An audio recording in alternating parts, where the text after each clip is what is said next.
É um prazer estar aqui com vocês hoje. Vamos seguir em frente com um tema que é importante e que hoje gera muita dúvida. Tem muita gente que tem essa dificuldade de entender qual é o ponto principal de manter ou suspender a dupla antiagregação plaquetária após um paciente com síndrome coronariana aguda. E é isso que a gente vai tentar focar um pouco naquilo que tem de evidência, naquilo que a diretriz tem recomendado, as diferentes sugestões que surgem tanto da diretriz europeia, americana e o novo posicionamento brasileira, e o que pode ser levado para a prática clínica quando você está trabalhando frente ao seu doente. Você vai obviamente fazer o melhor tipo de tratamento possível para o paciente em questão. Então vamos lá. O primeiro ponto é que lembre que a gente hoje em dia tem uma gama muito ampla de medicamentos disponíveis para o tratamento da coronariopatia aguda. Então aquilo que antes era basicamente AS e depois inicialmente heparina, desenvolvimento do clopidogrel, hoje mudou. Hoje a gente tem ticagrelor, prasugrel, clopidogrel, a heparina, não só a enoxaparina, não fracionada, fondaparinux, novos anticoagulantes, vários estudos envolvendo novos anticoagulantes na terapia da coronariopatia aguda, e com isso abre um leque muito grande, de modo que quando eu paro para olhar todos os estudos que até hoje avaliaram terapia antiplaquetária ou dupla antiagregação plaquetária, esse slide meio que resume todos os estudos, mostrando as comparações, o tamanho dos trabalhos de acordo com o tamanho, obviamente, do círculo que vocês estão observando, e mostra a complexidade disso, pela quantidade de estudos e a quantidade de dados que nós hoje em dia temos, para que obviamente possamos fazer uma comparação, uma análise um pouco mais aprofundada e ter um dado um pouquinho mais detalhado sobre a avaliação clínica e o melhor destino, o melhor tratamento dos pacientes. Mas a grande questão vem do tempo de dupla antiagregação. Essa questão ela começa um pouco mais lá atrás, mas já em 2007, quando o Carisma Trial foi publicado, o estudo começou a mostrar que mesmo após os 12 meses de tratamento com dupla antiagregação, quando o doente era submetido à intervenção coronariana aguda, a percutânea, durante uma síndrome coronariana aguda, a curva de eventos continuava abrindo mesmo após o primeiro ano, mostrando que talvez a extensão da dupla antiagregação trouxesse algum benefício adicional.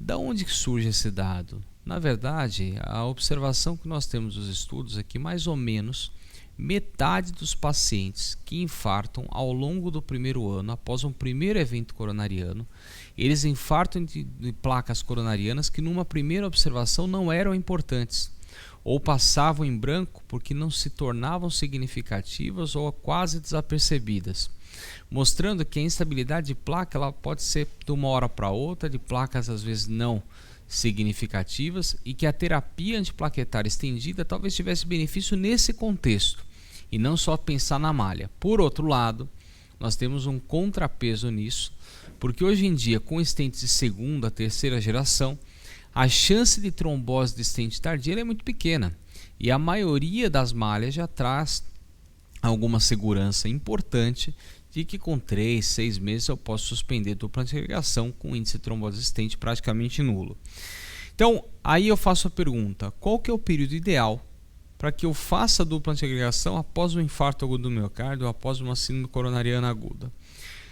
No contrapeso dessa ação de estender a dupla antiagregação, esse é um dos estudos mais importantes, que é o RESET Trial.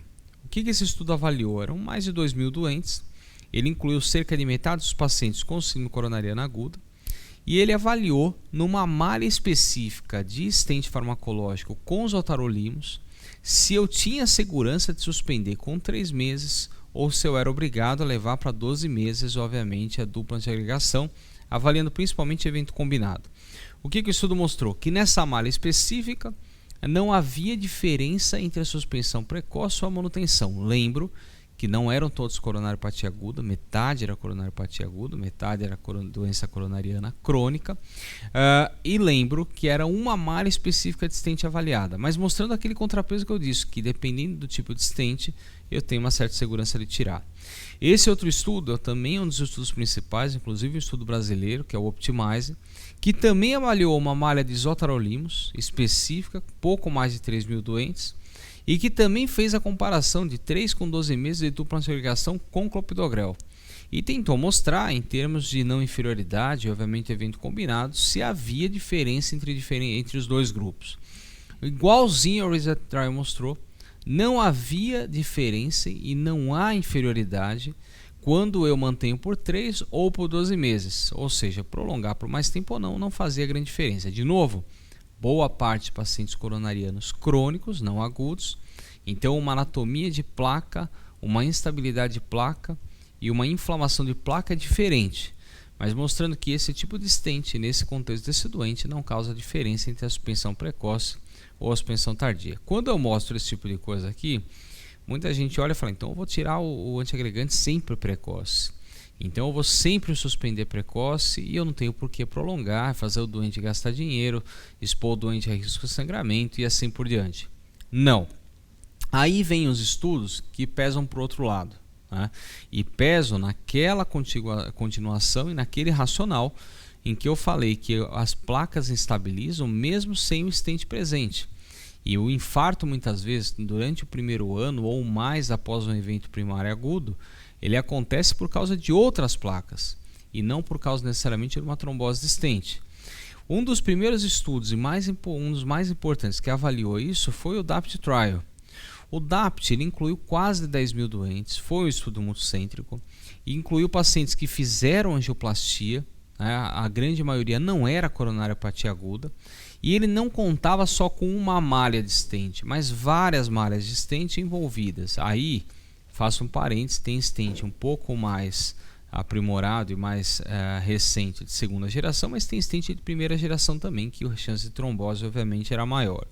O que o DAPT avaliou?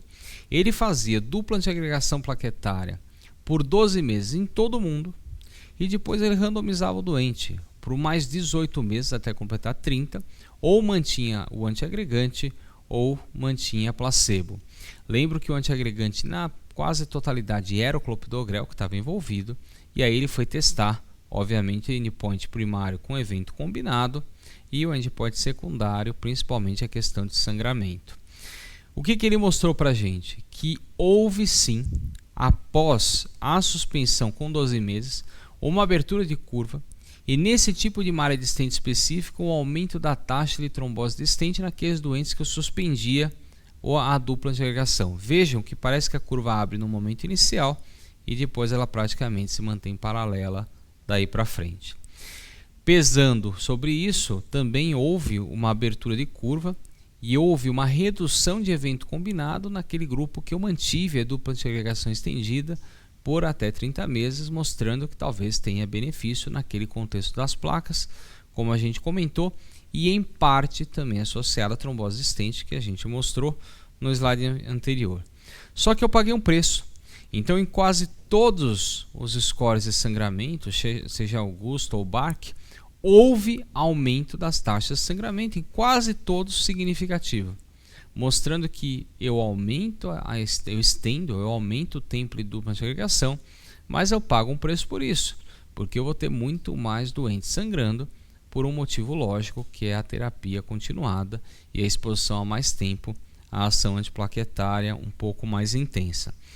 Na mesma linha e logo na sequência foi publicado um estudo maior, que foi o Pegasus, e que foi um estudo com mais de 20 mil doentes, e que na verdade ele testou o uso do ticagrelor no contexto de mais de um ano ou não em relação a pacientes que tiveram algum evento coronariano agudo ou uma intervenção coronária percutânea num paciente crônico.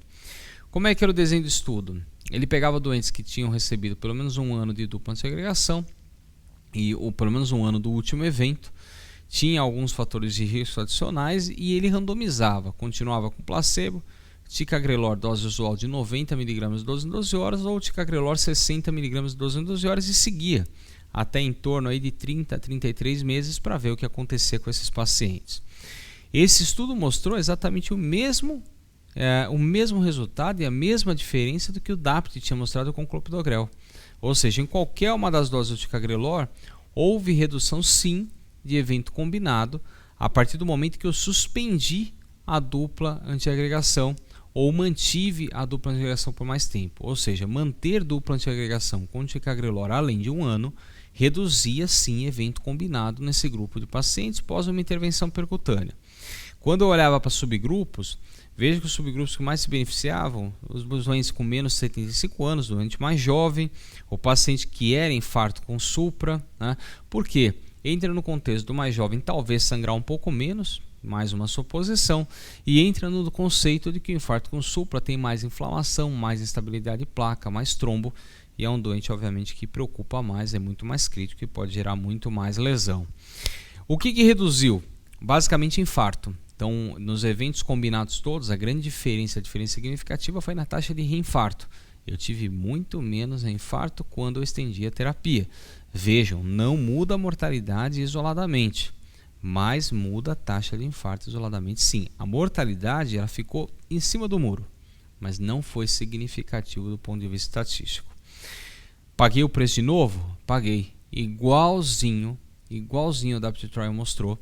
Houve pelo menos em sangramento maior por critério time e menor por critério time, diferença sim na taxa de sangramento e uma taxa de sangramento significativamente maior nos pacientes que estenderam a dupla antiagregação.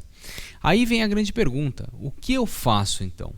Eu tenho alguns estudos mostrando que dependendo da malha do stent eu poderia suspender precoce, não daria problema. Por outro lado, a boa parte ou a maior parte dos pacientes nesses estudos coronarianos crônicos, que não é a mesma fisiopatologia. Eu tenho outros estudos, e aí no caso do DAPT, o Pegasus, por exemplo, mostrando que estender dupla antiagregação pode trazer benefícios sim além de um ano, diminuindo trombose stent, diminuindo o reinfarto. E aí o conceito daquela ideia da placa, a instabilidade, a inflamação, que não necessariamente tem a ver com angioplastia, com o tipo de stent que a gente coloca.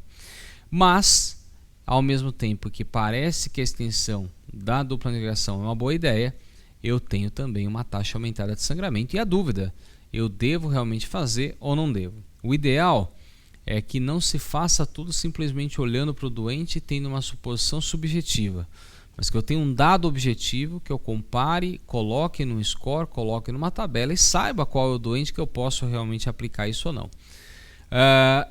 A última grande meta-análise publicada foi publicada recentemente em 2016 e inclui os dados principais e a conclusão é a mesma, é exatamente isso que eu estou falando. Eu diminuo trombose de stent, eu diminuo infarto, mas eu aumento taxa de sangramento, então realmente faço ou não faço terapia estendida? Essa é a questão. Baseado nisso, o grupo DAPT, que publicou o DAPT, o trial, pegou os doentes, todos o estudo, validou numa população externa, fez uma regressão e puxou os dados principais que poderiam ter alguma correlação ou não com sangramento e com evento isquêmico novo. E o que eles conseguiram ver? Que a idade, presença de diabetes, se o doente fuma, se o doente já teve angioplastia ou infarto prévio, se o doente tem disfunção ventricular, se ele foi um infarto na apresentação, se foi angioplastia de safena ou de acordo com o diâmetro do stent, isso gera uma diferente pontuação, de modo que eles definiram o DAPT score e deixaram claro para todo mundo que se o score DAPT calculado for menor que 2, para cada 153 doentes que eu trato, eu diminuo um evento isquêmico, mas em compensação, para cada 64, um vai sangrar. Então não faça dupla terapia estendida. Por outro lado, quando o DAPT score é maior ou igual a 2, para cada 34 doentes que eu trato, eu diminuo um evento isquêmico, e para cada 272, eu vou ter um sangramento. Ou seja, no benefício líquido, faça dupla terapia estendida. É isso que o DAPT score mostrou para a gente, que aplicando na população deles, validando em população externa, se eu aplicar aquelas variáveis e tiver esse score na mão, eu consigo, quando eu estou diante do doente, no meu consultório, com um ano após a angioplastia, definir se realmente vale a pena postergar ou não postergar a dupla antiagregação, mas agora com dado objetivo, me mostrando o peso, obviamente, do sangramento e, por outro lado, de evento isquêmico e da recorrência do evento isquêmico e do reinfarto. Não é o único score que pode ser usado. Existe um outro score chamado Precise DAPT. Esse score é um pouquinho diferente porque ele avalia entre 3 a 6 meses ou 12 a 24 meses. Ele faz uma avaliação logo no momento inicial, quando eu estou dando alta para o paciente, mas ele pega exatamente a mesma questão. se eu devo postergar ou não devo postergar a dupla terapia. A diretriz europeia contempla os dois scores, como scores podendo ser aplicáveis e, obviamente, eu podendo ter a avaliação se esse doente deve ou não continuar com a dupla terapia por mais tempo, e já considero hoje em dia como indicação 2B, nível de evidência A. Baseado em tudo que nós falamos, tanto os estudos que mostram a segurança da malha dos stents e a retirada precoce, quanto os estudos que mostram a questão de poder prolongar a dupla antirregação, como o DAPT Trial ou o Pegasus, as diretrizes mudaram. E já em 2014, se eu olhasse para as principais diretrizes do mundo, então a American College, a canadense, a europeia, quase todas, elas começavam a mudar e colocar no mínimo 12 meses, pelo menos 12 meses, considerar mais que 12 meses. Então a diretriz já começou a jogar em aberto que eu poderia pensar em deixar mais tempo dupla antirregação depois dos estudos principais que foram publicados. No entanto, eu ainda não tinha score, eu não tinha avaliação um pouco mais formal, e aí que não definia muito bem quem era o doente que eu devia continuar. Em 2016, a diretriz americana, American Heart, publicou um posicionamento deles. Nesse posicionamento, pós-síndrome coronariana aguda, com ou sem supra, o que eles deixam bem claro é que até um ano todo mundo receberia dupla antirregação. Essa é a recomendação americana. E a partir de um ano é que é aplicado um score, é feita a avaliação individual e se vê se esse doente deve postergar até 30 meses ou não. Então o americano ele considera 12 meses para todos, e a partir daí a gente avaliar se vale a pena postergar ou não, baseado no score, numa avaliação objetiva. O europeu ele é um pouco mais complexo e ele tem um pouco mais de receio de fazer dupla antirregação em pacientes que têm um risco de sangramento elevado. O que o europeu faz é, doente submetido a intervenção percutânea ou doente submetido à cirurgia com coronariopatia aguda, se o risco de sangramento for alto, ele pede para fazer só 6 meses. Mas quando o risco de sangramento é baixo, faça 12 meses e a partir de então aplique o score e considere mais de 12 meses se o doente realmente tiver indicação. No tratamento clínico seria parecido, a única diferença seria aqui com o alto risco de sangramento, em que ele coloca no mínimo 1 mês, você já pode até suspender, mas talvez postergar um pouco mais. Então ele dá uma margem até os 6 meses aqui, mas com 1 mês você já poderia mexer. Na prática, o americano, lembrem, 12 meses, avalia doente por doente e vê se vai continuar ou não. O europeu, 12 meses por baixo risco de sangramento, doente por doente, vê se eu continuo ou não. 6 meses para um risco de sangramento alto, e aí não faz avaliação e para de antirregação por aí, considerando, de novo, a presença de stent farmacológico, principalmente segunda e terceira geração, que a gente teria, obviamente, um perfil de segurança muito melhor. Esse posicionamento da Sociedade Brasileira de Cardiologia foi um posicionamento que a gente participou ativamente da confecção e que deve ser publicado agora, até meados do meio do ano. E ele tentou justamente ajustar um pouco essa questão também dentro da diretriz de antiagregação e anticoagulação da SBC. O que vai ser publicado agora é que pacientes com síndrome coronariana aguda, dentro do conceito da Sociedade Brasileira, devem fazer por pelo menos 12 meses dupla terapia.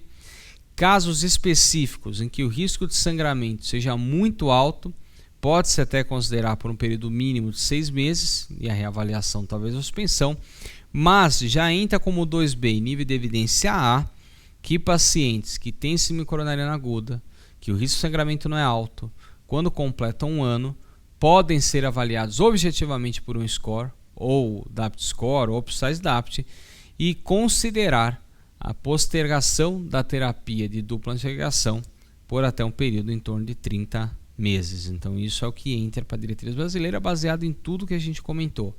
Então, o doente com alto risco de sangramento, ele faz muito parecido com o europeu, tenta barrar com 6 meses, pelo perfil de stent que nós temos e pela segurança que eu posso ter de tirar o antiagregante, mas um doente de risco de sangramento baixo, em que eu estou avaliando esse paciente, estou acompanhando ele do ponto de vista ambulatorial, quando completa 1 ano, eu faço uma avaliação objetiva e considero levar até 30 meses, porque a gente tem evidência de que isso pode diminuir reinfarto, isso pode diminuir trombose stent, e se for bem aplicado, sem aumento significativo de taxa de sangramento, com benefício líquido obviamente muito maior. Dessa forma, eu chego à conclusão que escolher medicamento em coronariopatia aguda, tempo de duração, dose, é uma coisa cada vez mais individual, como eu sempre tenho dito. Hoje em dia não existe mais regra única, doente por doente tem que ser avaliado e considerado dentro dessas possibilidades. Existe sim segurança para suspender precocemente dupla antiagregação em paciente com intervenção coronária percutânea em relação à trombose desistente, quando a malha é uma malha de segunda ou terceira geração. Então essa segurança ela é muito clara para a gente, não tenham dúvida disso. Mas, por outro lado, no conceito da coronariopatia aguda, postergar dupla antiagregação plaquetária a longo prazo parece sim ser alguma coisa promissora, já tem validação, já tem estudo e é algo que deve ser aplicado em determinado grupo de doentes porque traz benefício e porque todas, a americana, a europeia e a brasileira, já incorporaram o conceito e obviamente vem aplicando e vem ampliando isso dentro das suas sociedades. Dessa forma, essa aula era uma aula curta, espero que tenham gostado da apresentação, ela vai ficar disponível para que todos obviamente possam assistir posteriormente e qualquer dúvida também, aqueles que estão fazendo o curso de cardiologia podem mandar via chat dentro da própria plataforma, eu vou estar disponível para responder, eu, a Tatiana, e a gente vai estar obviamente pronto para poder tirar as dúvidas e poder esclarecer com vocês o mais amplamente possível. Mais uma vez obrigado e boa noite a todos, bom descanso.